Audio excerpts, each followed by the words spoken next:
Hello, welcome back to SAILORSPACE, the Engineers and Navigators Hub. I'm your host, Engineer Dorcas Jonah. Alright, so today we're going to have a very quick and interactive and interesting session. We are going to be considering boiler water treatment.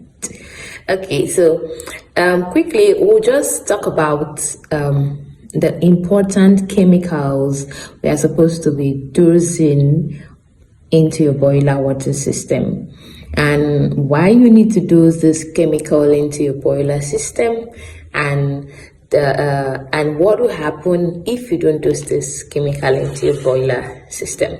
All right, before then, have you subscribed to SAILORSPACE, the Engineers and Navigators Hub? You don't need to type the whole name. You can easily use a handle at SAILORSPACE01. It will redirect you to the channel, and you just click on the subscription button, you click on the like button, give us a thumb up, you share, and don't forget to click on the notification bell. So whenever SAILORSPACE drops a video, a short, an announcement, any relating content, you can be a partaker. So stay right there. Let's dive into the session. So the boiler can be used to harness a lot of energy with regards to steam production to help in various functions in the engine room and overall proportion of the ship. But when the boiler system and its components are not used properly, it tends to bring a very big problem. Now, that's not what we're talking about today. Today, we are going to be talking about the boiler feed water. The boiler feed water is more like a main component in the boiler system, that if it goes wrong, it affects the operation of the boiler. More like if I'm relating it to your refrigeration system. When your refrigerant is not properly operational, that if you have oil contaminant in it, you get to find out that your refrigeration system will not produce a lot of cold. The cooling effect will be reduced. That's the same thing that happens to the boiler. When you have problems with your boiler feed water, it affects the boiler. Let's quickly, before we go to the main topic, let's quickly take a scenario where your boiler feed water is highly acidic. You get to find out that acidity is the best friend to corrosion. And immediately your boiler water is highly acidic, we will start having corrosive effect on your boiler, which can increase to an adverse condition of pitting corrosion on your boiler. And when this happens, the efficiency of the boiler will reduce, and in adverse situation, continuous malfunction may lead to crack and eventually explosion that can lead to loss of life or machineries in the engine room. So if you've been following my teaching on SAILORSPACE, where we talk about boilers, you get to know that most of these parts are very important, and the boiler feed water is very, very important. When I mean boiler feed water, don't get confused. I actually mean the water that is inside the boiler. Okay, let me put it in a simple way. Relate your boiler to your electric kettle. Yeah, electric kettle. A metallic electric kettle. The water that you put inside your electric kettle to heat it up is the boiler feed water. Is it a vapor that comes up when your electric kettle starts boiling that water? That's the steam that you get from your boiler for different use in the engine room, while the electric kettle itself is the boiler. Now imagine that you heat up your electric kettle and water dries up, and this electric kettle is not a type that has this automated safety function that trips when the water dries or when the water boils. You get to find that the water keeps boiling, keep producing steam, and on the long run, the water dries up. The kettle starts expanding. Before you know, the tubes, the heating coils may crack. So that's the same thing that happens to the boiler, just that this one is a very small kettle, but the boiler is actually very big and more dangerous than a kettle. So that's what I'm saying. That's the easiest way I can explain what a boiler feed water is. So for us to maintain the boiler feed water in a very, very, very, very, very great state that will not give us problem in our boiler system, treatment is important. That is where our topic today will be going. Boiler water treatment. What are those treatments, those chemicals we are supposed to dose into our boiler system that will make that boiler feed water stay put, stay in the correct proportion, maintain its alkalinity state, prevent it from being acidic, prevent corrosion. So that's what we're going to be talking about today. And today I'll be talking on 3 important chemicals for the boiler feed water treatment. I'll talk first on a chemical called auto-treat. I'll talk second on a chemical called boiler coagulant, and also talk on a chemical called oxygen scavengers. A quick reminder, have you subscribed to SAILORSPACE? Click on the subscription button right away and tap on the bell, a little ringing bell you see there. Tap on it so you can get more feedback from SAILORSPACE and it can help us grow. Yeah, it will really help us grow, and if you really want to get most of this content like this, then that's a way forward for us moving forward. So the 3 chemicals that I mentioned, the auto-treat, the boiler coagulant, the oxygen scavengers, okay, they're very, very important. So we'll start with the auto-treat. The auto-treat is a chemical that is dosed to the boiler feed water to maintain the alkalinity of the feed water. It maintains the alkaline nature of the feed water. The feed water is supposed to be alkaline at all times.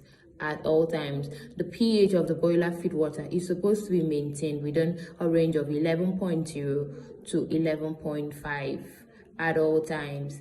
It's not supposed to be acidic. Acidity is not entertained when it has to do with the pH of the pH value of boiler feed water system. So the main function of the auto treat is to maintain the alkalinity nature of the boiler feed water. Another function is it helps work as a scale inhibitors.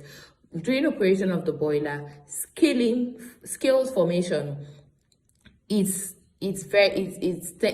really going to happen. Like a lot of it is going to happen, and when this scale formation really happens, it will stick around the boiler wall, stick to the boiler tubes. And what is the effect this causes? It causes heat reduction, and this heat reduction also causes an increase in temperature, like more like overheating the boiler tubes, so that if we have lots of scales, our heat generated will be reduced, and it will have an effect on the steam formation also.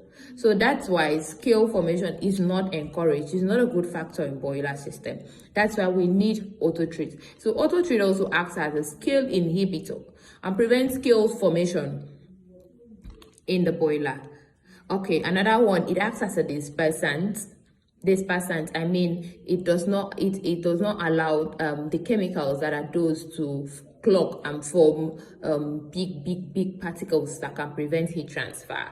So it helps to break all these particles into little particles that are non-adherent, that they don't stick to the walls of the boiler, and during blowdown these particles can easily be removed from the boiler system. So you get to see that the auto treat is is very, very important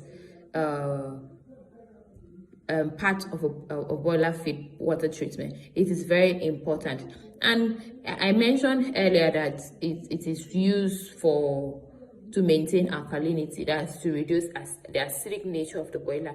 So that is the main reason why I mentioned 3 boiler treatments. You cannot use auto treat alone and you feel that everything is going to work well. No, it won't. You have to combine it with all other chemicals in their correct proportion of dosing.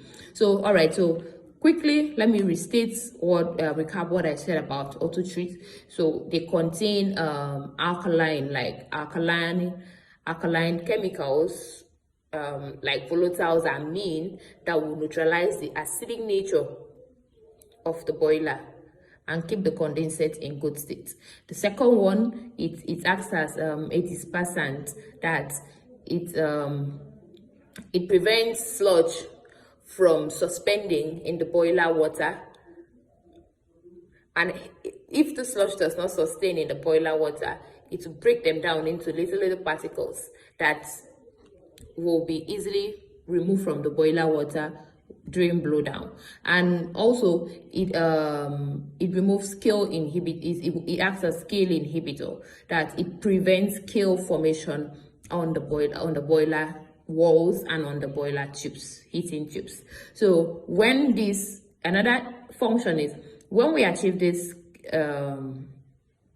removal of scale, you get to see that the tube surfaces will remain clean, and immediately the tube surfaces are clean, that means there'll be good heat transfer for that particular boiler. So that is the main reason why we need auto treat in our boiler system.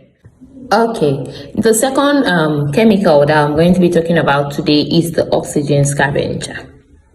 Now, in a boiler system, oxygen is a no-no. We don't need oxygen. The presence of oxygen tends to lead to corrosion. Now, imagine let me use a simple example, like your metal gate, your iron doors outside. When rain falls on it, that's the presence of water. We have free air all over, that's oxygen. You get to find out that over time, these metals start corroding, they start losing their oxides, and before you know it, they start eating away. This is the same thing that will happen to a boiler system with the presence of oxygen. Water is a natural compound. In the boiler, it is there always, and with the presence of every other chemical being dosed into the boiler, they tend to react. Chemicals react at different conditions, especially when there is high temperature, and a boiler system has high temperature. So we need to keep the oxygen level within a minimum range. That's why we do day hard test on boiler water, so that you make sure that the day hard content of the boiler, that's the oxygen content of the boiler, is within 0.08 to 0.30. It's not supposed to pass this limit according to the boiler manufacturers, because when it passes this limit, it indicates that the oxygen content in the boiler is actually high. And when the oxygen content in the boiler is high, now it leads to corrosion. Now, little corrosions of parts will start until it graduates to pitting corrosion, and pitting corrosion is actually very bad because it tends to eat up the walls of the boiler and the tubes, and this can lead to crack, and this is a very bad condition for a boiler system. So that's why we need oxygen scavengers. From the word oxygen scavenger, like chemicals that remove oxygen in the system and make sure that the boiler system is free of oxygen. And immediately the boiler system is free of oxygen, boom, we will not have corrosions of the part of the boiler. Because when we dose this chemical into the boiler system, the oxygen scavenger would dissolve the oxygen into non-corrosive compounds, and the product will now evaporate and helps protection of the steam and also the condensate system. Meanwhile, note, you must also use a mechanical deaeration system. A deaerator is an equipment that helps in the removal of air in a system. So in conjunction with a deaerator, you add your oxygen scavenger, then your boiler system is good to go. Your feed water is protected from oxygen, while your mechanical deaeration system helps remove any oxygen that may be left over, especially the ones that the oxygen scavengers could not remove. And you get to see that your boiler system, your feed water remains in a very, very good condition. Note, when there is oxygen, oxygen tends to react with a lot of chemicals. For example, if there is sulfur, it reacts with it to form sulfuric acid. And sulfuric acid is actually very corrosive. There are other function chemicals that oxygen reacts with. It reacts very well, and it's one of the one of the compounds that will react with other compounds to give high acidic level in your boiler water. And for you to stop this, you must use oxygen scavenger. So now we've noted 2 boiler treatment for our feed water now, the auto treat and also our oxygen scavenger. So the next one will be our boiler coagulant. Okay, so the last chemical I'll be talking about today is the boiler coagulant. Okay, so the boiler coagulant is a sludge conditioner. That's one of the functions. It acts as a sludge conditioner. It prevents sludge deposits.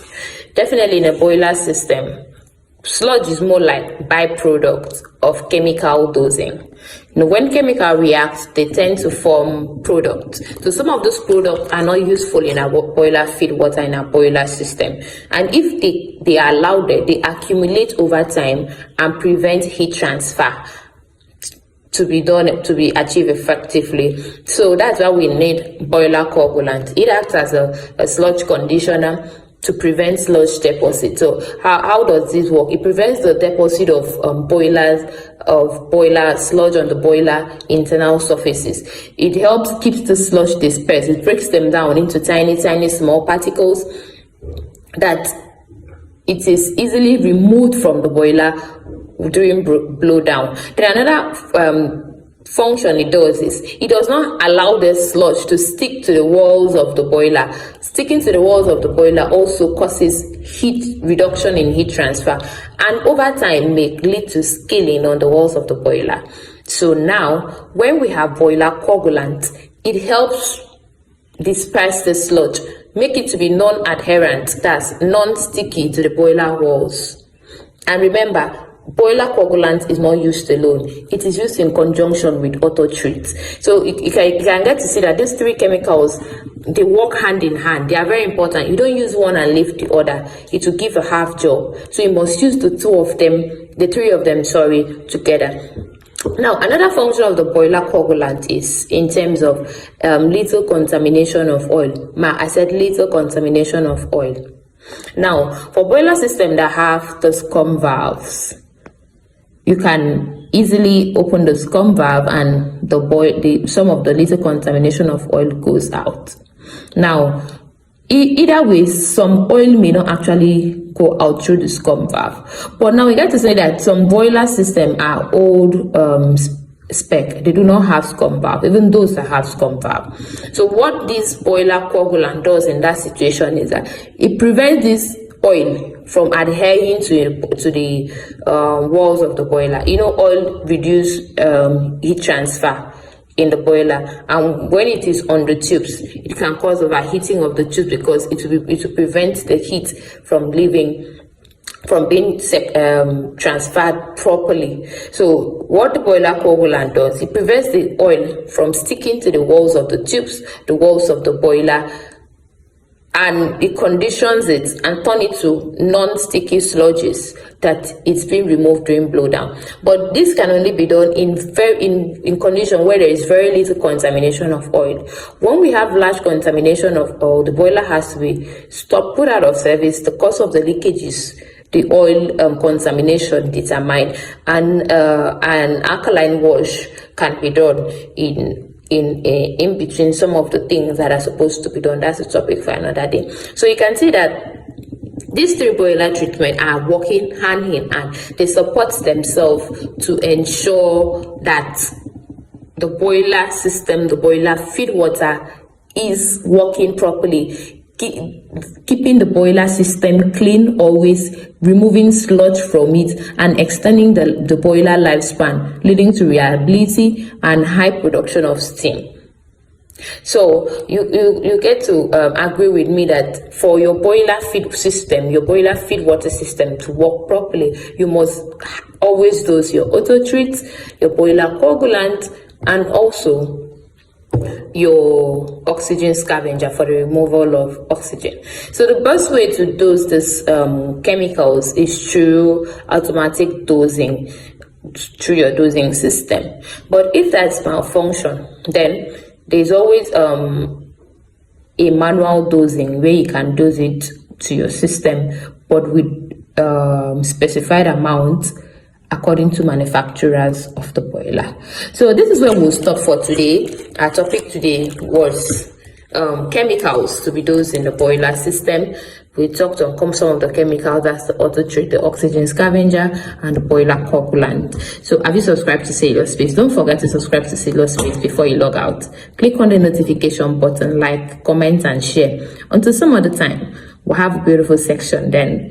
Remain safe and God bless.